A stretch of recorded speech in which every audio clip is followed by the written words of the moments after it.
Hi guys! Hello everyone! Um, Muhatag lang ko og short story ba tawag ana?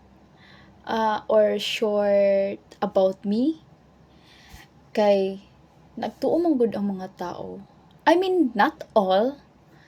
Yung ibang tao na hindi nakakilala sa ako kala nila, I'm Juyaman bayut. Yun, kung alam nyo lang. Nagtuo sila nga mayaman. Mayaman naman ko sa Facebook. Char lang. Naman ko filter. Bitaw. Pobre ra pod mi. O, thankful lang pod ko nga naigigamit si Lord nga tao nga makatabang sa amoa sa akong pamilya. And I'm so blessed. I mean, yeah. I feel the love and he's a good provider and mayo kayo ang Ginoo sa among kinabuhi ug sa among pamilya.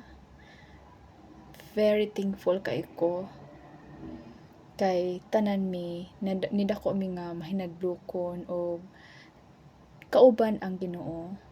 I know I'm not perfect, but God, He's always in the center of my family with us to take care of us. And I'm so very, very thankful with that.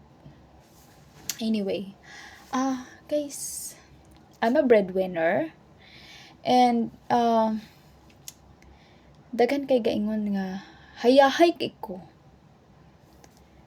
Behind the scene, ako mga close friend, kabaluan na, yut, manghulam pa kog allowance, mahutdan pa ko. Pero abi nimo, thankful lang pud ko sa akong mga friend nga very helpful sa ako, makasabot sa ako. Normal lang magud ang mga artista, pero dili jud ko maluho. Dili ko maluho nga pagkatao. And I'm proud to say na wala ko gasayong og kwarta.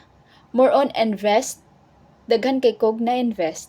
Dili na nako may isa-isa, pero bisag wala ko'y ipon, pero daghan kay kog makita sa kwarta nga niagi sa akong kamot. And I'm proud to say na wala ko ga-west o kwarta. I mean, dili ko maluho. And then, sa una ako alang pud tanan baya. Ako alang tanan, kay eskwela pa ko mga manghod, ako alang tanan. Pero, thankful lang ko karon nga na sila mga trabaho o makatabang na sila sa ako sa amo ang pamilya. Magtinabangay mi. And kay lisod kay bayot nga kanang ikaw lang gud isa. Ikaw lang isa ba? Wala kay timbang. Mao bitaw na tao nga mo nga magtabang pa man ka sa imong mga manghod nga settled naman ka. Ano naman ka? Nga na ba? Ako among good mindset. Dili habang buhay may naa ka. Mao jud akong mindset. Dili habang buhay nga may naa ka.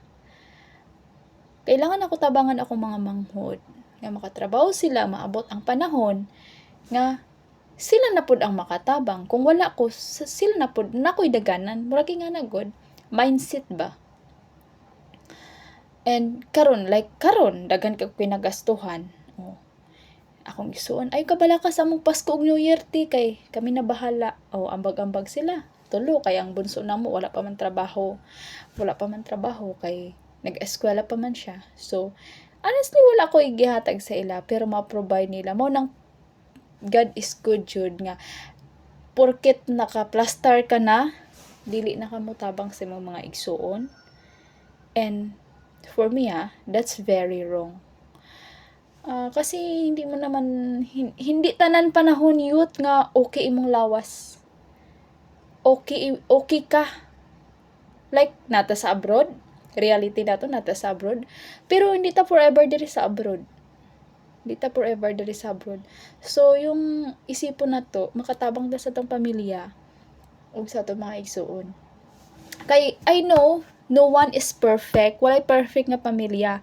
Pero pag abot sa problema, pamilya ang makatabang sa imuha. Ingana lang na siya. pamilya.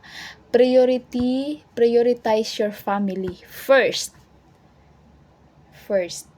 Mm. Kay magkinaunsa sila'y makatabang sa imuha. Sa atoa. Di ba? Sa atoa.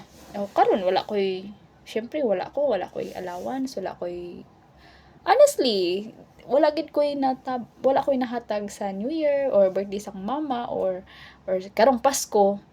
Kay syempre hurot-hurot man akong sweldo yut, daghan kay ko ginabayaran ay nagpangutana. Thankful kay ko nga na ako mga igsuon nga makatabang na sa ako pag-abot sa among pamilya, sa mga parents.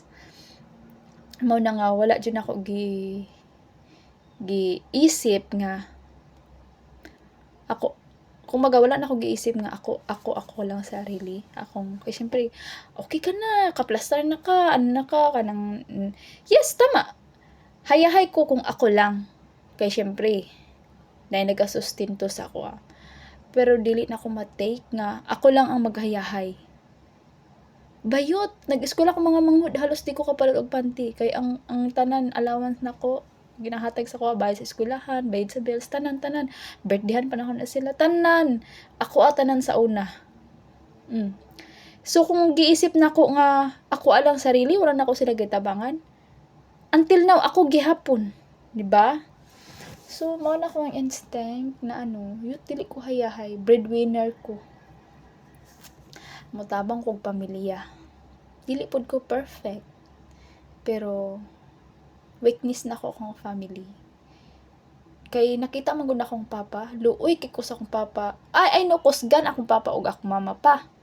Pero nakita na ko since high school, elementary. Unsa sila manghawling, mag-abono, magpugas og mais, mangalsa og sako.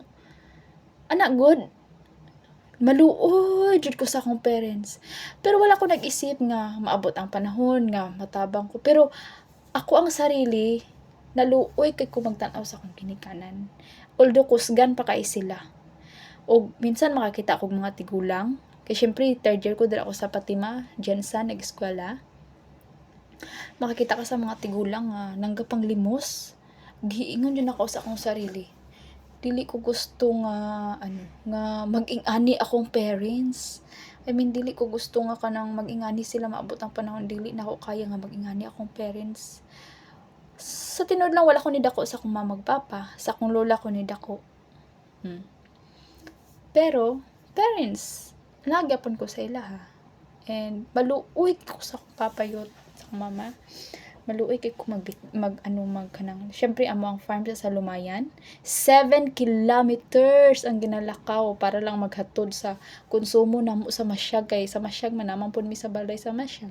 Nya wala pa mi motor sa una, wala pa na ako napalitan sa pang motor. Magantos tawon akong amahan magbaktas para lang mahatan mi og pagkaon. Mao na maluoy kay ko. Pero dili ko showing nga anak, sa tinuod lang.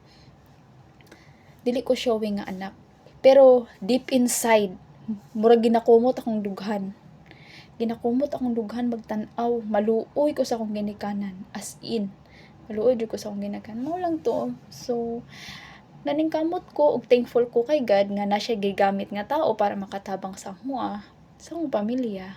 So, tanan nga naa sa amoa karon is from God ug siya ang tag-iya sang tanan. So, dako kay ko pasalamat sa Ginoo nga So, yun lang.